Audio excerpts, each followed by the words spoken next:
Buenas noches, bienvenidos a un nuevo programa de Contrastes, espacio de reflexión y análisis de la Universidad Espíritu Santo UES. En esta oportunidad, el tema que nos ocupa es Ley de Comunicación, de nuevo la mordaza. Gracias por su sintonía y su atención. Estamos transmitiendo como siempre en UES YouTube para todos ustedes. La información es un derecho y en esa información están la libertad y la verdad, dos valores que el ser humano ejerce de acuerdo con sus principios. Tomás Moro hablaba de la libertad como la capacidad de elegir sin coacción alguna, con respeto a la dignidad. A partir de estas reflexiones, ¿la imposición de ideas sería una forma de tiranía? El escritor británico George Orwell, en su obra 1984, se refería al doble pensar, un estado mental que lograba afianzar las ideas del poder por encima de los propios pensamientos, a fin de controlarlos y limitar su alcance. La Ley Orgánica de Comunicación vigente en el año 2013 y que fue derogada en 2019, fue calificada por varios organismos internacionales de prensa como ley mordaza, debido a las persecuciones en contra de la libertad de expresión por parte del poder político, que buscaba silenciar actos de corrupción. Fueron días en que con los recursos oficiales se persiguió a periodistas, se exigió la rectificación de contenidos de acuerdo a los intereses de la agenda oficial y se restringió la difusión de investigaciones periodísticas. Hoy en día, esa mordaza puede volver, debido a la aprobación del informe de minoría de la nueva Ley de Comunicación, que retoma restricciones de la anterior, pero que además coloca a la Defensoría del Pueblo como un ente controlador, en lugar de la Superintendencia de Comunicación, que fue también en su momento observada por el papel de censura innecesaria que ejerció. Además, se incentiva la creación de medios oficiales y hay muchas imprecisiones sobre los límites de las sanciones que se pueden ejercer contra los periodistas y los contenidos informativos. No se puede negar que en la actualidad también hay desaciertos, como la información falsa, pero ¿cómo orientamos a la ciudadanía sobre los contenidos que realmente valen la pena seguir? Solo a través de espacios de análisis sobre la realidad actual, reflexiones, estudio de casos que nos brinden diferentes miradas. La elección por el medio a través del cual nos informamos no debería ser en todo caso punitiva. El derecho a elegir el medio que queremos debe estar fundamentado en el discernimiento y la elección propia. Como universidad, ofrecemos un espacio de discusión a través de Contrastes, el programa UES de opinión, en el cual buscamos conectarnos con diferentes audiencias. Escríbanos, ¿cómo mejoramos el tratamiento de la información en el Ecuador? ¿Es realmente efectiva una nueva mordaza? ¿O más bien lo que va a suceder es que nos quiten la libertad de nuevo? Los invitados a este programa de hoy, Rafael Hernández, alumnus UES, periodista con más de 18 años de experiencia en medios impresos y audiovisuales. Trabajó como reportero en Diario El Universo, Teleamazonas y en Ecuavisa, donde actualmente es presentador y director regional de noticias. José Hernández, periodista con estudios en lingüística y literatura francesa, director del portal Cuatro Pelagatos. Mónica Mendoza, que lleva 30 años ejerciendo el periodismo y que ha laborado en diarios como El Comercio, El Universo o Caravana. Actualmente es editora de la revista Forbes Ecuador. Gracias como siempre a la conductora del programa, Catherine Calero, de la Facultad de Comunicación de la UES, al consejo editorial de este programa, a Relaciones Públicas de la Universidad y el Centro de Producción Audiovisual de la Facultad de Comunicación. Gracias a todos ustedes por seguirnos. Ustedes nos mantienen. Damos con esto paso a nuestro programa. Adelante, Catherine. Gracias, doctor. Demandas millonarias a periodistas, cierre de medios de comunicación, rectificaciones y campañas de desprestigio realizadas con fondos estatales fueron acciones que marcaron el ejercicio periodístico en Ecuador a causa de la Ley de Comunicación, que desde el 2013 fue utilizada como un instrumento para restringir la libertad de prensa. En el 2018, el expresidente Lenín Moreno remitió una propuesta de reformas a la ley que buscó eliminar todo el sistema punitivo, incluida la Superintendencia de Comunicación Supercom, finalmente liquidada en el 2019. El año pasado, el presidente Lasso, en su primer día de posesión presidencial, derogó la ley. Pero hace pocos días, los 75 votos de la bancada UNES Pachacútec en la Asamblea Nacional aprobaron un informe de minoría de reformas a la ley que en su texto tiene contradicciones y términos legales imprecisos que nuevamente restringen la labor de los comunicadores. ¿Es esta nueva ley de comunicación una mordaza recargada? Para analizar el tema, les presentamos a nuestros invitados. Rafael Hernández, alumnus UES, periodista con 18 años de experiencia en medios impresos y audiovisuales. Fue reportero en diario El Universo, Teleamazonas y Ecoavisa, donde actualmente es director regional de noticias. Fue corresponsal de medios internacionales y en 2012 participó en el programa CNN Journalism Fellowship en Atlanta. José Hernández, periodista con estudios en lingüística y literatura francesa, editor del portal periodístico Cuatro Pelagatos. Fue coordinador general de la redacción del periódico El Tiempo de Colombia y en Ecuador, editor general de El Comercio y director de la revista Vanguardia. Actualmente dirige el portal digital Cuatro Pelagatos en Ecuador. Mónica Mendoza Saltos, periodista con más de 30 años de trayectoria. Actualmente escribe para revista Forbes Ecuador. Ha laborado en El Comercio, El Universo y Caravana Radio como redactora, editora y macroeditora. Tiene amplia experiencia en coberturas nacionales e internacionales. Ha sido docente y formadora de periodistas desde la sala de redacción. La Supercom fue un organismo que se creó a partir de la Ley de Comunicación y estuvo en vigencia desde el 2013 hasta el 2019. A su ex titular Carlos Ochoa se le inició un proceso legal por el presunto delito de falsificación ideológica de un documento público para sancionar emisoras de radio. Ahora, de acuerdo con el informe de minoría, la Defensoría del Pueblo es el nuevo organismo rector. Pero en el artículo 21 se promueve la creación de veedurías ciudadanas que también vigilarían el pleno cumplimiento de los derechos a la comunicación. Esto quiere decir que existiría más de una autoridad para ejecutar sanciones a los medios de comunicación. Iniciamos este análisis con Mónica Mendoza. ¿Qué se prevé en este escenario, Mónica? Gracias a la UES por este espacio que es necesario para conocer la ley de comunicación.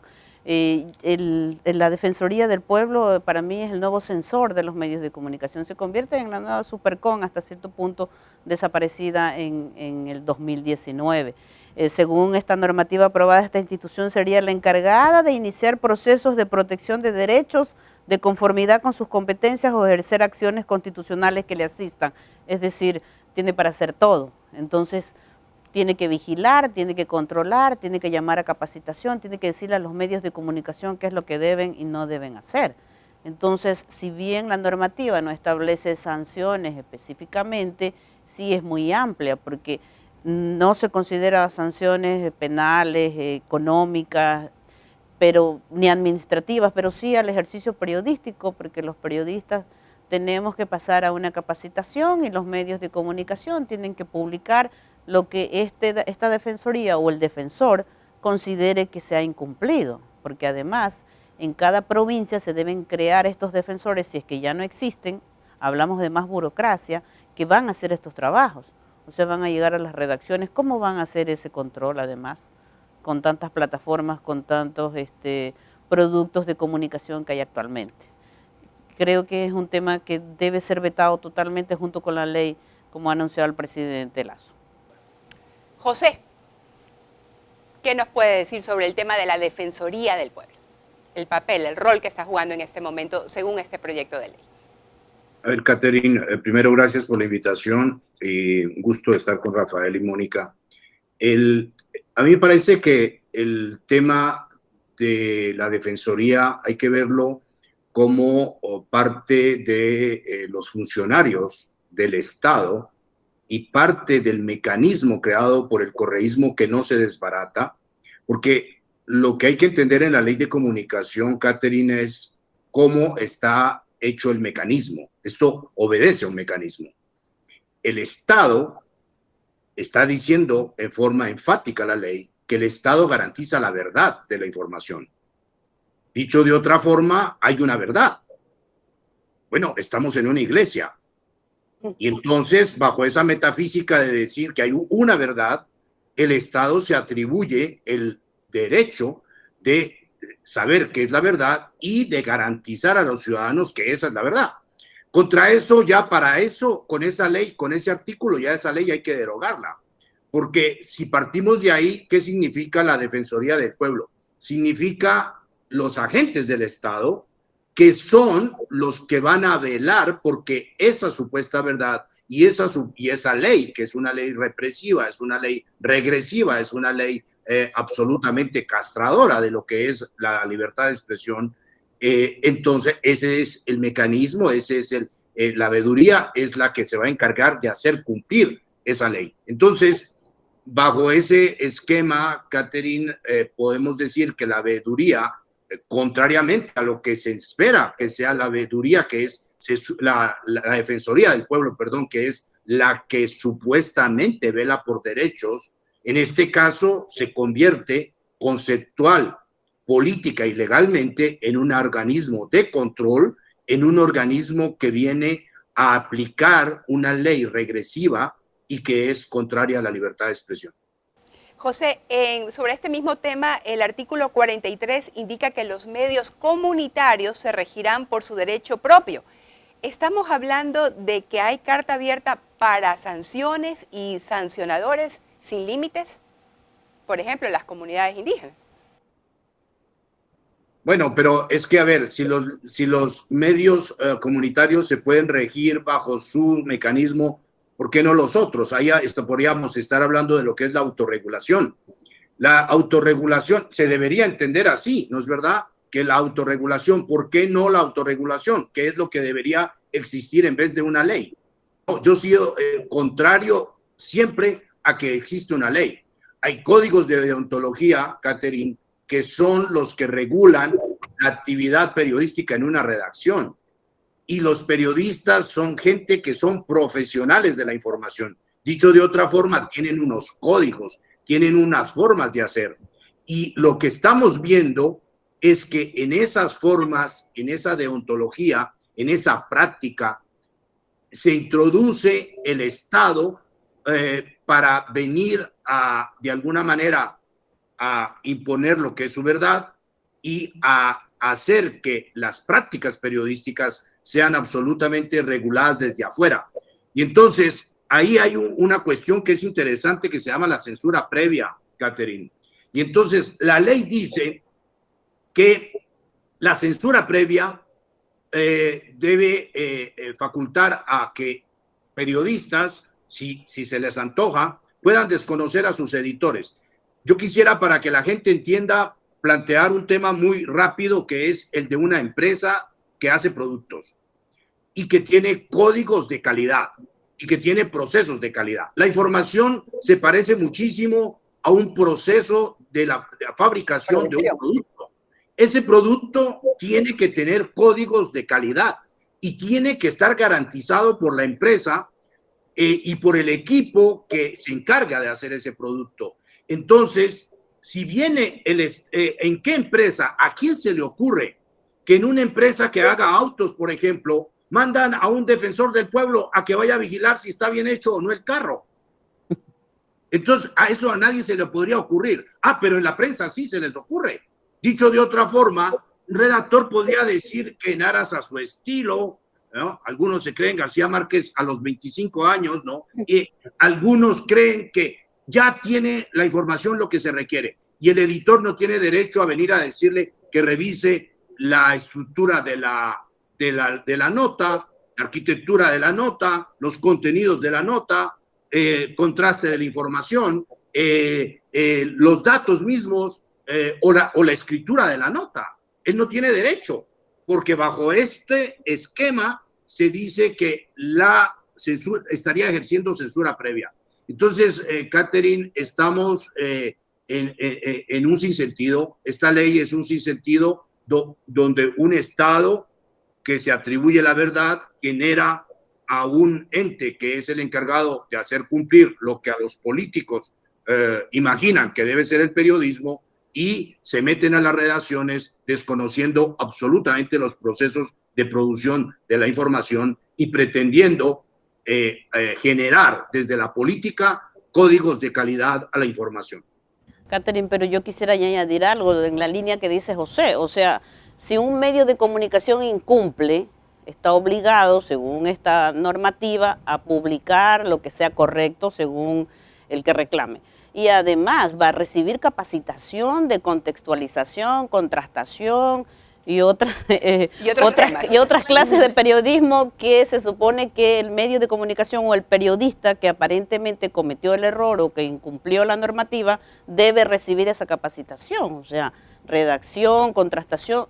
¿Quién va a dar eso? Entonces está totalmente fuera de lo que es el ejercicio periodístico y la redacción en cualquier medio de comunicación, o el trabajo periodístico. Rafael, tú querías acotar algo. Sí, Catherine, y mi saludo primero que nada para la audiencia, gracias por la invitación, y también a Mónica y a José. Yo concuerdo en muchísimo de lo que han expuesto ya mis colegas, y hay algo en particular, quiero retomar el ejemplo que José daba sobre la rigurosidad del control de calidad en una empresa para elaborar un producto. El problema es que en este caso lo que esta ley proyecta no es controlar la calidad, sino imponer una receta única, una sola fórmula y un solo camino como que fuera el correcto para generar información.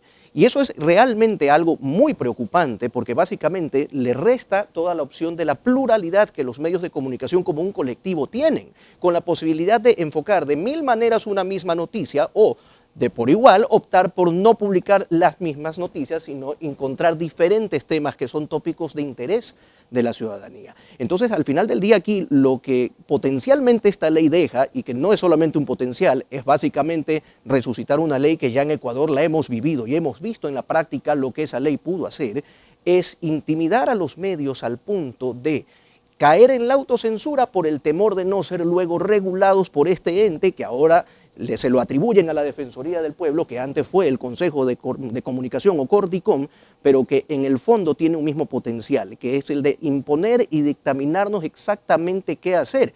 Y quiero dejar algo que queda abierto en el tema de la Defensoría. La ley en casi todos los artículos reformatorios dice que las reglamentaciones, en otras palabras, la letra chica de cómo se lo va a aplicar, lo determinará la propia Defensoría. Entonces ahí queda abierta la puerta para que se imponga todo tipo de sanciones y regresemos a esta operatividad en la que a los medios de comunicación se les decía textualmente hasta cómo debían titular la información. Gracias, Rafael. En algunos países existe el defensor del lector. Por ejemplo, El País de España publica en su página web comentarios de la audiencia que son analizados y contestados por un defensor del lector. El propio Javier Darío Restrepo, director del consultorio ético de Fundación Gabo, en una de sus últimas conferencias en el 2016, motivaba a la creación de la figura para preservar la credibilidad y mantener un canal de comunicación efectivo con el público. Pero ¿quién debe patrocinar el defensor de audiencias? ¿Debe ser asignado por un ente gubernamental del mismo medio o externo? El artículo 35 de este proyecto de ley retoma la figura del defensor de audiencias. Este funcionario tendría la capacidad de procesar reclamos, denuncias y solicitudes, realizar observaciones y recomendaciones no vinculantes a los medios de comunicación. Pero el texto de la minoría deja una carta abierta, pues se indica que otras atribuciones de estos defensores las determinaría el Consejo de Desarrollo y Promoción de la Información y Comunicación de acuerdo con el reglamento correspondiente. ¿Cómo afecta esta figura a la libertad de expresión? Le preguntamos a Rafael. El problema de fondo es que todo queda en manos del Estado. Determinar si hubo una sanción, determinar cómo se va a reparar esa sanción. Y el problema no es que haya bueno, en eso podemos tener posturas muy distintas. Es probable que, como José decía, no debería haber una ley de comunicación. Hay quienes consideran que quizá hay formas en las que se podría regular cierta actividad de los medios. Pero ¿cuál es el problema de fondo aquí? El problema de fondo es que en una ley como esta, en la cual el Estado es quien determina, sanciona y decide qué estuvo bien y qué estuvo mal, no podemos ver al Estado como que fuera una tercera parte o un árbitro imparcial que está velando por el derecho de los ciudadanos. En el caso específico de la dinámica de los medios de comunicación, el Estado es, en la gran mayoría de ocasiones, el centro de la investigación, del escrutinio y del seguimiento de cada una de las actividades que realiza. Así es, a diario y con toda frecuencia lo que los periodistas realizan es investigar y profundizar o tratar de al menos encontrar y hacer que el Estado rinda cuentas. Entonces, ¿cómo puede ese Estado, que en principio debería precisamente ser el foco de la atención de los medios de comunicación, ser quien luego decida que lo que se informó sobre ellos mismos estuvo mal? No suena como algo muy equilibrado en una balanza de justicia. Muchas gracias. En el 2013, Ecuador perdió la revista Vanguardia, que semanalmente publicaba historias de investigación sobre funcionarios públicos. En el 2010, sus instalaciones fueron allanadas y las autoridades confiscaron sus equipos, archivos, en varias ocasiones. Lo mismo sucedió con Diario Hoy, pionero en el periodismo digital, reconocido por sus especiales de investigación, que también cerró en el 2014. Como estos casos, varios medios que dieron seguimiento a casos de corrupción tuvieron que elegir la autocensura para evitar la sanción por linchamiento mediático, de la cual nunca estuvo clara su definición. Ahora, la misma figura regresa clonada, pero con otro nombre: abuso del poder mediático. Se lo indica en el numeral 5.2, que indica que el derecho a la comunicación debe ser regulado y democratizado. Le preguntamos a José, ¿qué opina sobre el regreso de esta figura? ¿Cómo afecta el silencio a la búsqueda de respuestas en el periodismo de investigación? Bueno, justamente ahí hay dos temas, Catherine, que son importantes. Uno, el Estado no solamente es el ente al cual hay que investigar, el Estado representado por sus instituciones y por el gobierno de turno, sino que quizá conviene para la gente que tiene la gentileza de seguirnos decir simplemente que cuando se crea la ley de comunicación y lo que estamos hablando en este momento obedece a esa ley que se creó, a esa ley que se reformó durante Lenín Moreno y a una segunda reforma que estamos viendo en este momento, la matriz de esa ley es la de un Estado, la de un gobierno manejado por un partido que concentró todos los poderes y que en efecto no quería bajo ningún motivo ser escrutado, ni ser analizado, ni ser criticado, ni ser investigado.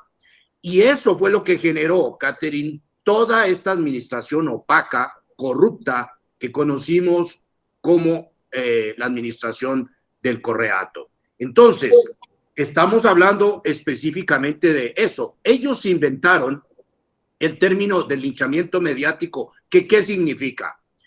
En la prensa, para que también las personas que nos siguen lo entiendan, en la prensa es muy común que un medio empiece una investigación y otro medio continúe la investigación y otro medio agregue, y eso es lo que se conoce como una bola de nieve. Es decir, así se forman las bolas de nieve, donde una verdad que empieza a ser investigada, un hecho, un atraco, un asalto, una corruptela, etcétera, que empieza a ser investigada por un medio, empieza y los otros hacen ese trabajo, continúan a hacer esa investigación. Eso el correísmo lo llamó linchamiento mediático, queriendo que cada investigación, cuando un medio la lanzaba, se quedara frustrada y que se quedara absolutamente limitada en los límites que esa investigación había encontrado, sin la posibilidad de que otro medio la prosiguiera.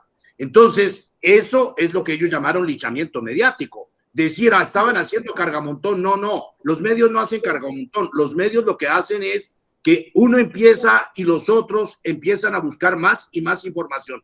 Y para terminar solo esto, Catherine, el tema de la verdad como está planteada. En periodismo no existe la verdad, existen verdades periodísticas. ¿Qué significa eso? Que cada nota, cada informe tiene que responder por el contenido que es presentado. No, a un periodista no se le puede decir que sea visionario y que diga las cosas que existen en los documentos que todavía no han aparecido. ¿Qué tiene que hacer cada nota o cada informe o cada reportaje, cada análisis? Tiene que responder por la verdad intrínseca de esa nota, de ese informe, de ese reportaje, no más. Por eso las verdades en el periodismo son verdades periodísticas, no son la verdad. Y esas verdades se van agregando.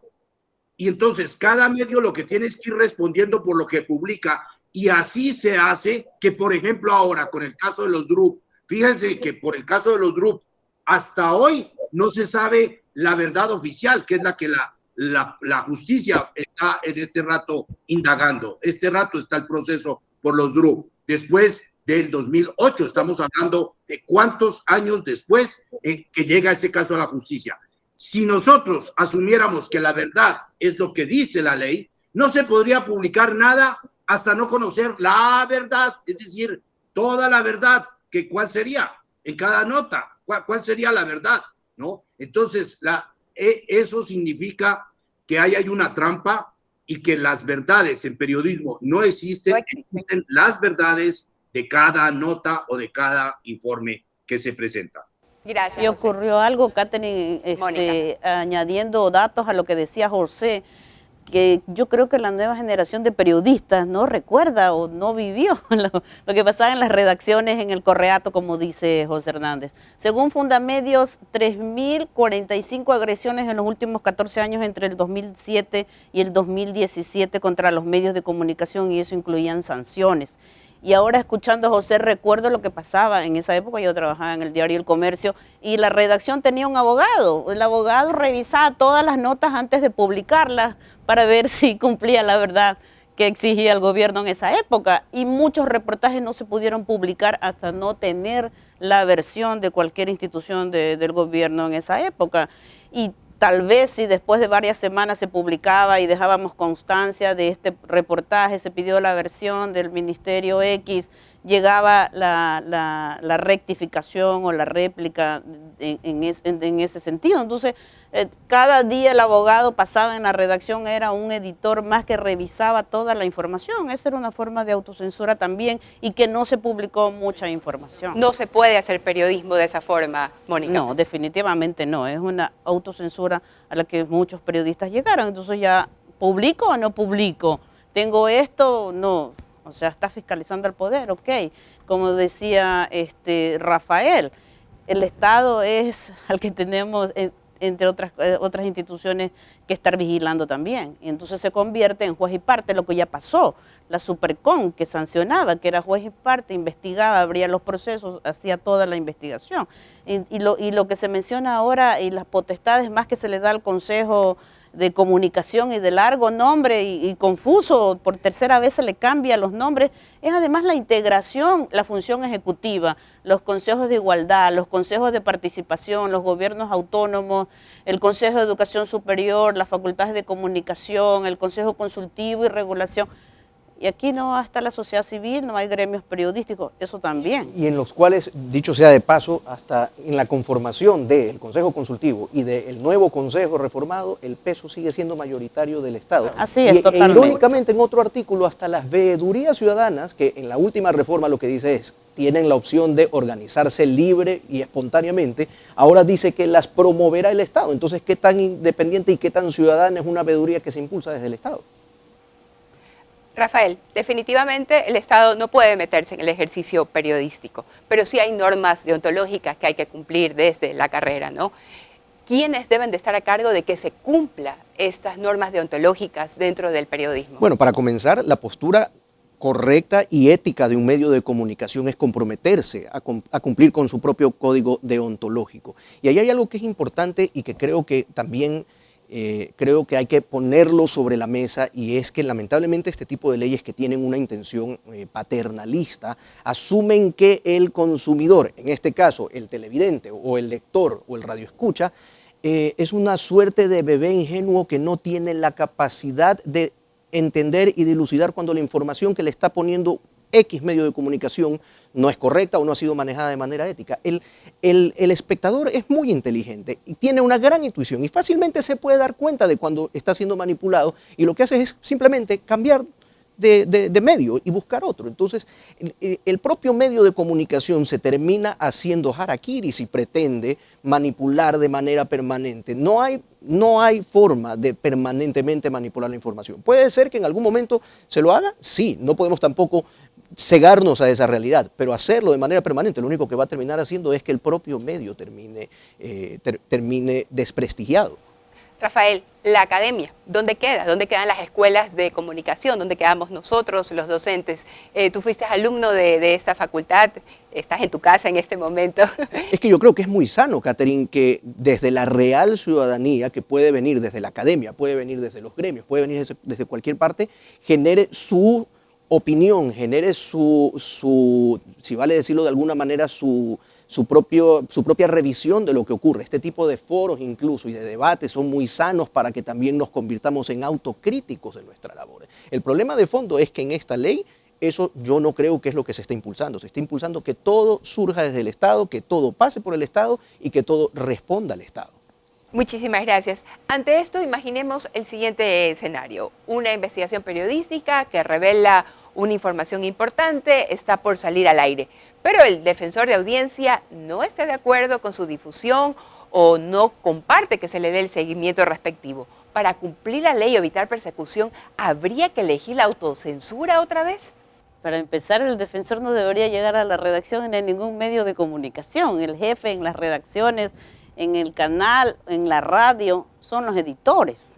O el jefe, como se llama en cualquiera de los medios. Jefe de información, editor. Jefe de información, editor. Director regional. Editor. Hay diferentes.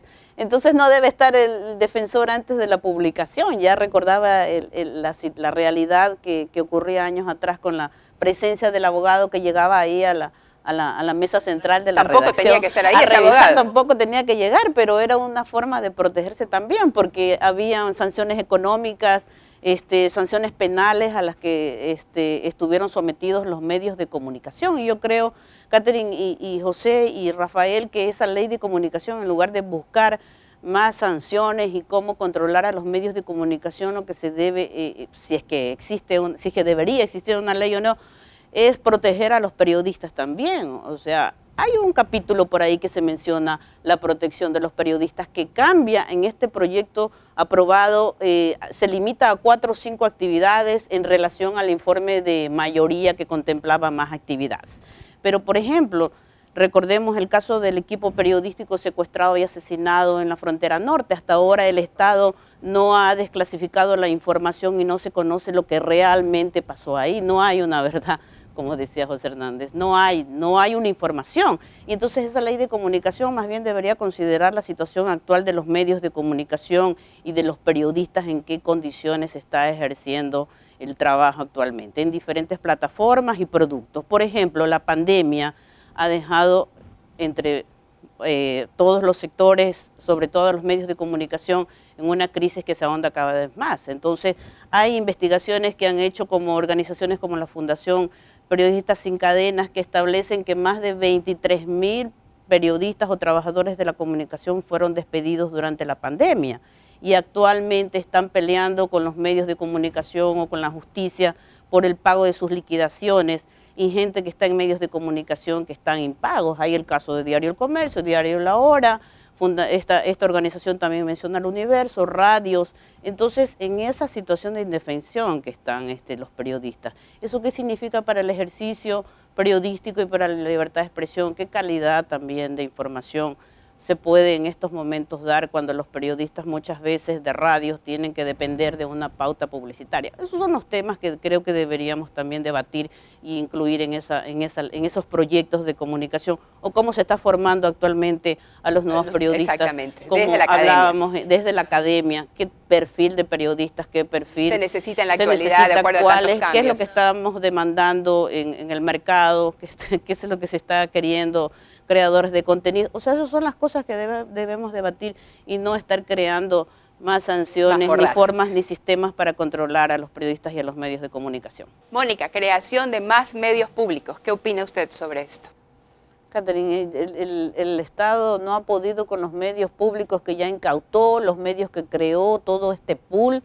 No sé en qué ha quedado el telégrafo u otros medios de comunicación. Entonces ahora el proyecto está creando medios de comunicación oficiales para los gobiernos descentralizados, es decir, para municipios y prefecturas. Entonces va a ser la verdad del municipio, va a ser la verdad de la prefectura y la verdad del ministerio, además que se financiará con recursos estatales, con la venta de publicidad.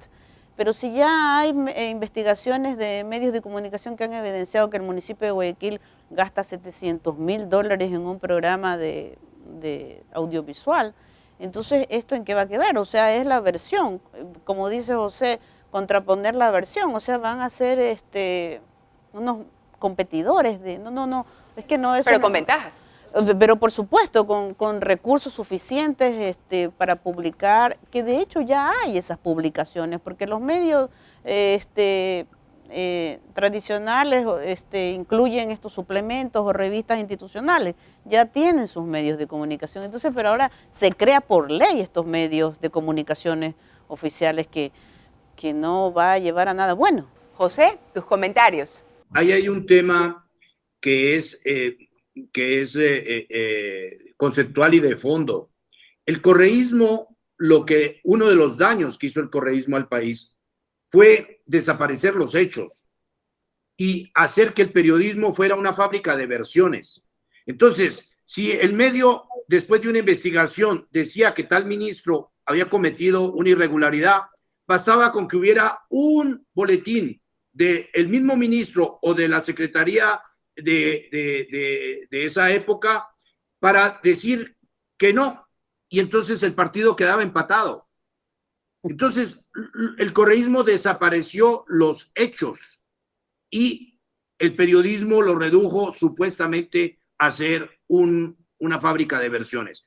Y eso es lo que están haciendo ahora en esta ley, al pretender que también los municipios creen sus propios medios. Entonces, de todas las investigaciones que ha hecho el Expreso sobre la alcaldía de Guayaquil, vamos a quedar empatados, porque, a ver, vale lo mismo una investigación con hechos, con cifras, con datos, que un boletín escrito por un periodista, que ese no es periodista, sino un funcionario de la alcaldía, publicado en un medio de la alcaldía, el partido queda empatado. Eso es lo que pretende esta ley, o sea, desaparecer la realidad y hacer que la realidad se vuelvan solas versiones de los protagonistas de los hechos.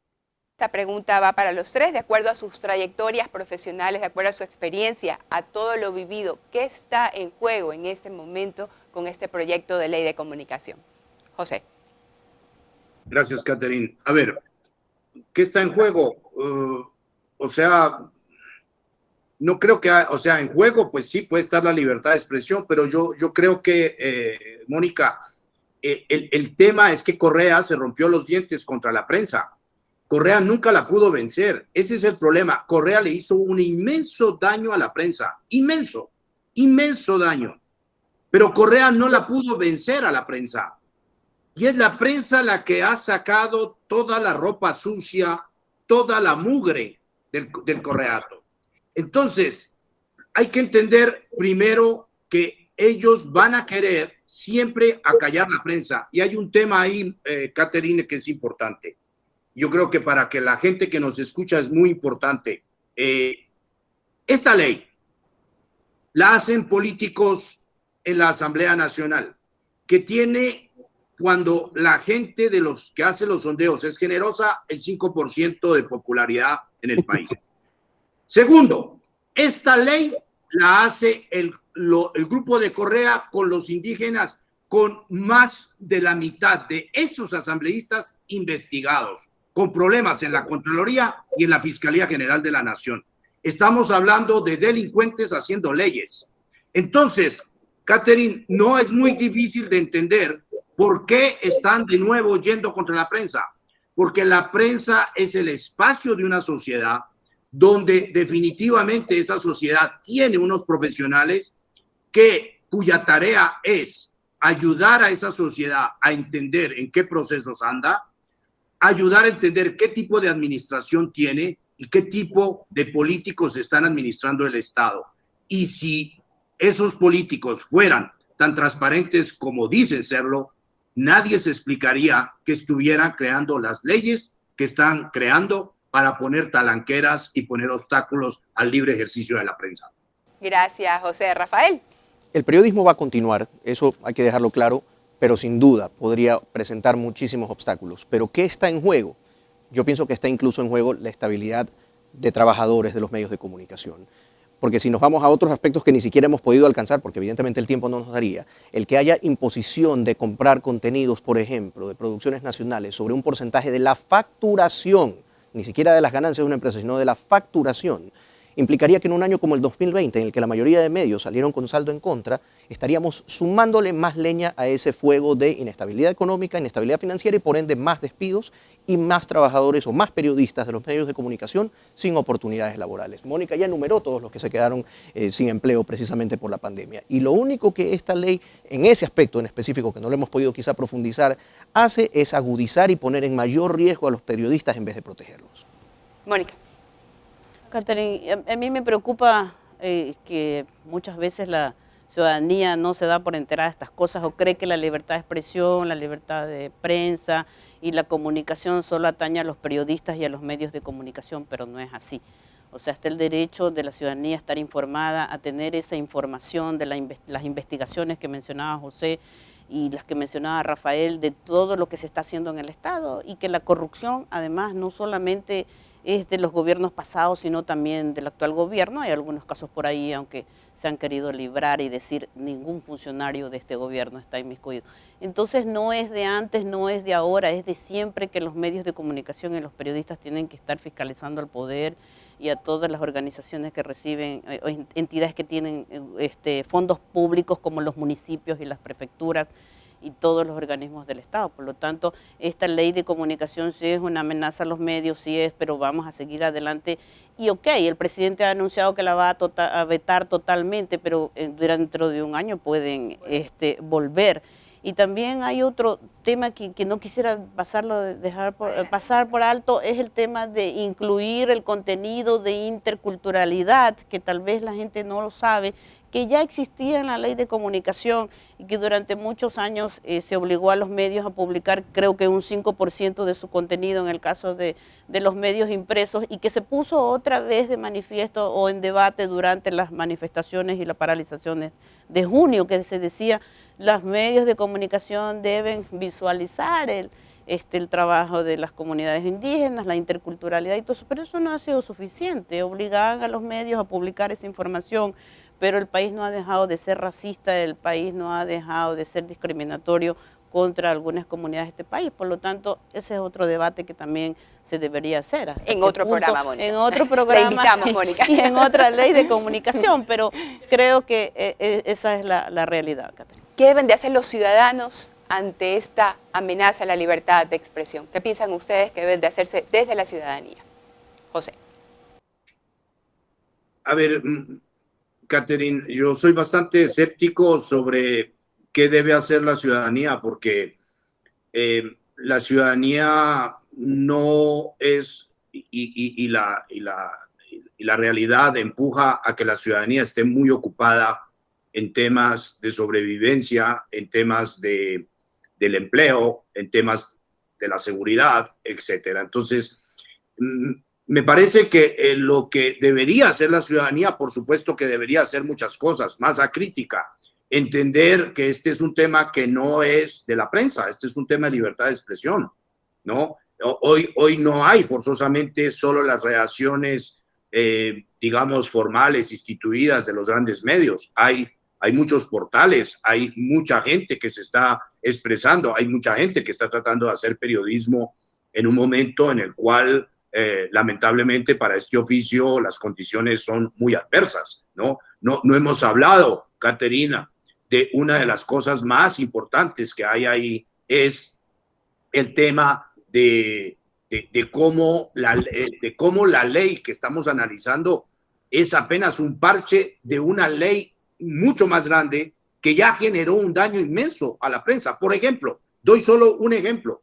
el hecho de que las empresas no puedan participar, que los empresarios no puedan participar en medios de comunicación.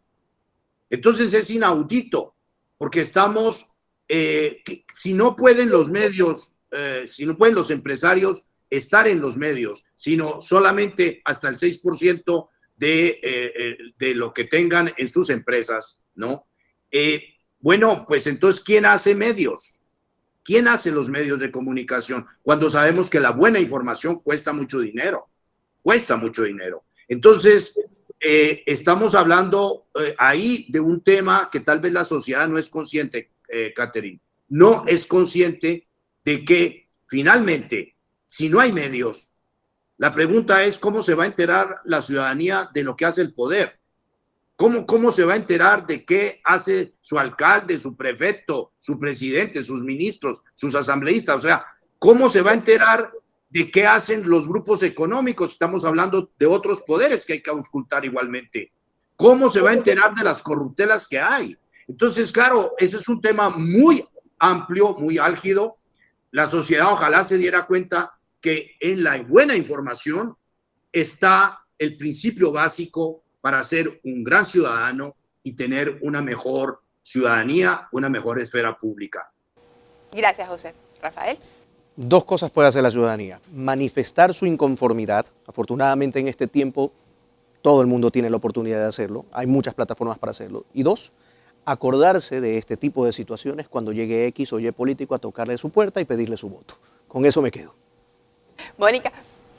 Yo creo que la academia, esta es una buena iniciativa a debatir. Creo que los medios, los tradicionales y los nuevos, evidenciar cómo hacen su trabajo y para qué se usa su trabajo. Porque si vemos a las veedurías ciudadanas no han ayudado de nada, se convirtieron en un brazo armado de gobierno de turno y un poco se busca que sean otra vez eso. Y los gremios periodísticos o las organizaciones civiles, o sea, no sé, estoy un poco pesimista por ese lado, tal vez. La ciudadanía como generalidad es muy etéreo para mí. Fue evidente en la última paralización cómo se agredía a la prensa y a los periodistas, y algunos sectores sociales y indígenas apoyaban eso y estaban de acuerdo. Incluso heredado también del gobierno pasado, el enfrentamiento entre periodistas y medios de comunicación se puso en evidencia. Entonces hay todavía mucho por trabajar. Mónica, Rafael, José, muchísimas gracias por habernos acompañado en este programa Contrastes y sobre todo por compartir sus experiencias periodísticas relacionándolas con este proyecto de ley de comunicación. La libertad de expresión es un derecho, la información es un patrimonio invaluable y los profesionales de la comunicación estamos llamados a llevar esta vocación con responsabilidad y ética. No se consigue con una sanción mejorar la práctica del oficio periodístico, sino con espacios que permitan analizar nuestras vivencias de la profesión. Los esperamos en una nueva edición de Contrastes. Hasta pronto.